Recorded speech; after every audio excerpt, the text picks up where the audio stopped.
at Contractors Chronicles, that time of the week again. Being an entrepreneur in South Africa, and I suppose in most parts of the world, is definitely not for sissies. Guys, I had a KAK week, and for those who don't know what KAK means in South Africa, it means I had a crappy week. And in my attempt and my promise to share my journey with my Contractors Chronicles community, for those who are wanting to grow businesses, I said I'll bear it all, the warts and all, successes and the failures, or the successes and the tribulations. And I must say, this week I'm raising my hand. I had a KAK week. So what was this all about? Well, and I'm not saying this to look for sympathy, but maybe I'm resonating with any of the South Africans out there, or any of the other entrepreneurs, business owners out there who are willing to just join me on this journey of growing a couple of businesses and trying to make an honest living. It's not easy. So what actually happened, I was on my way to Port Elizabeth.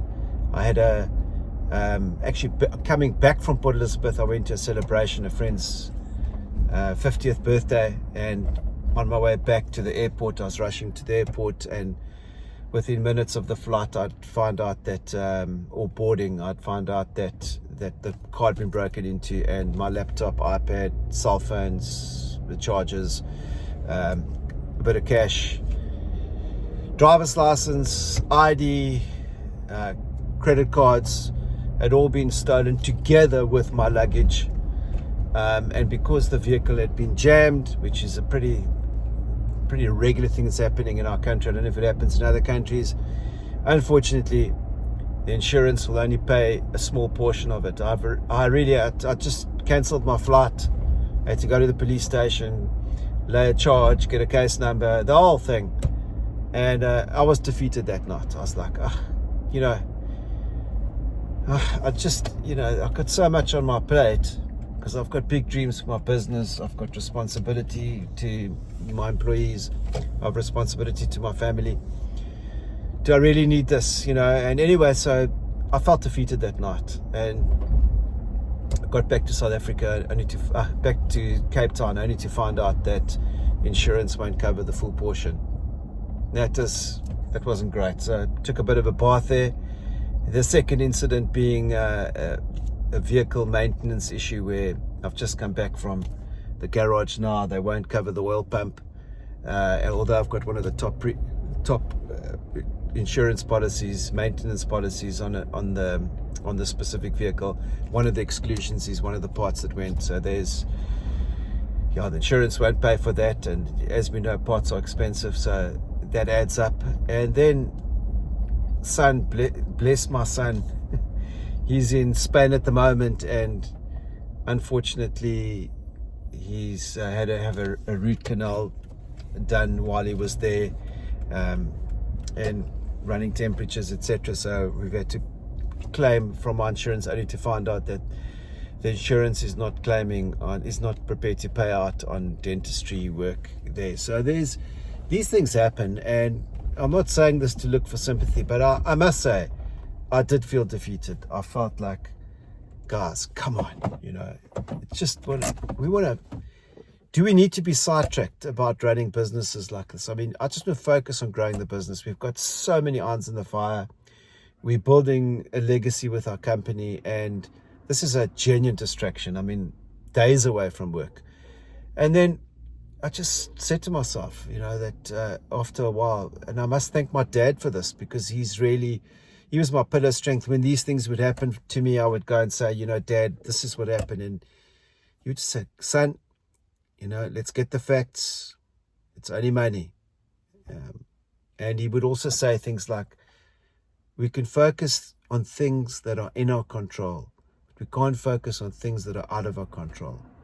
And I almost felt like I wanted to hear him say it, but he's not there. For those who listened to the previous podcast, you'll know I lost my dad early this year, so it hasn't been easy for me. But I remember those words, and that stuck dear to me. And it's important as a leader. Like I said to myself, waking up at 3 o'clock in the morning the other morning, just saying, you know what? These things are happening to a lot of leaders out there, and you got to pick yourself up, man. You can't end up, licking your wounds all day. Lick your wounds for a day and then throw yourself back in the game, because we are in the game. Us as entrepreneurs and leaders need to show resilience, and I don't think it needs to come from an inauthentic place. I think we need to acknowledge the fact that we do go through trials and tribulations, and the tribulations can really set us back. It's emotional, it's not cool.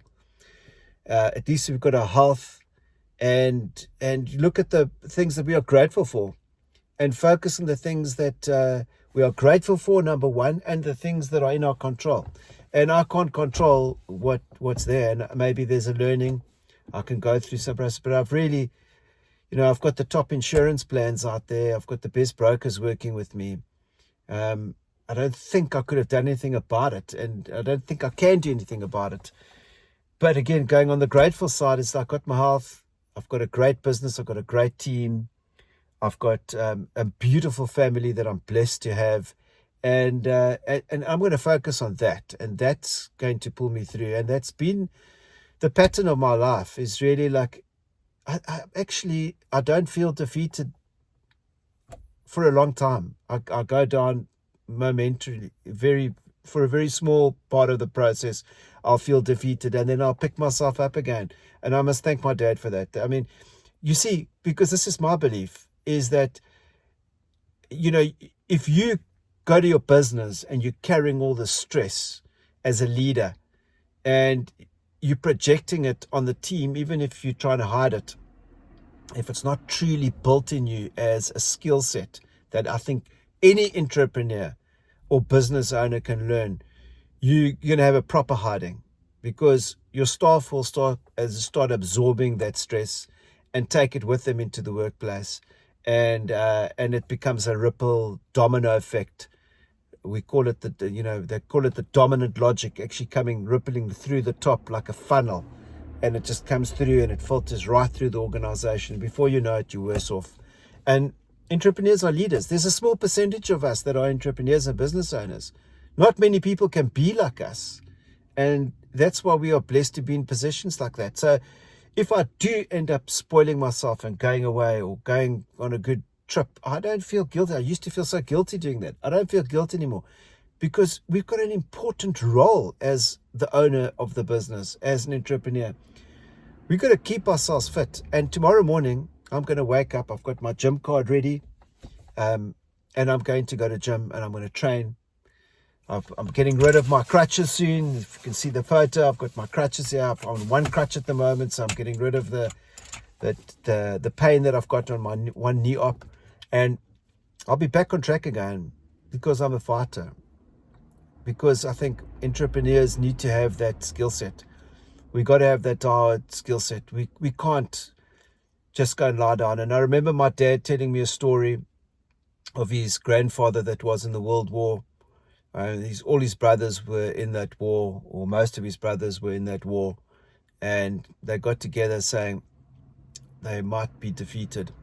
They don't stand up strong. And my grandfather, Themistocles, basically said to his other brothers, we will not put our weapons down. We will fight right to the end.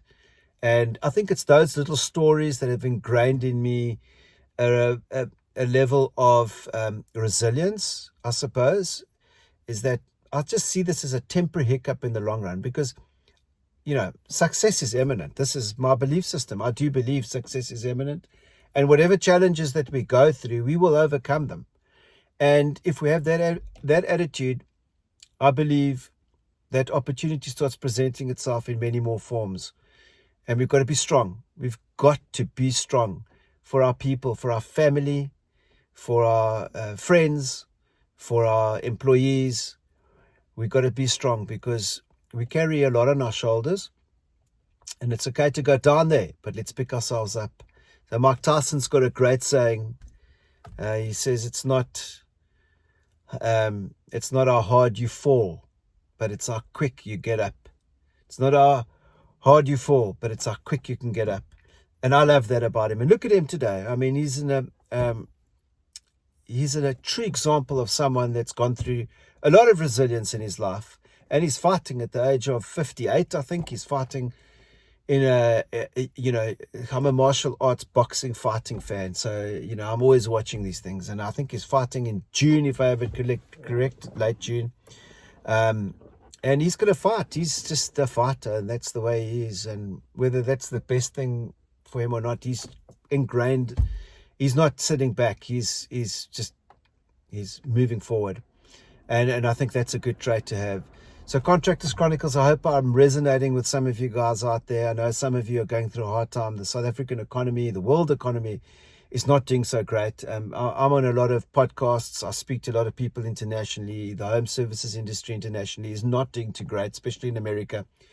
They've seen, since COVID, they saw a spike and then there's a big drop. And I'm sure that's going to spill over to our country as well, where us South Africans are going to probably see a little bit more of hard times.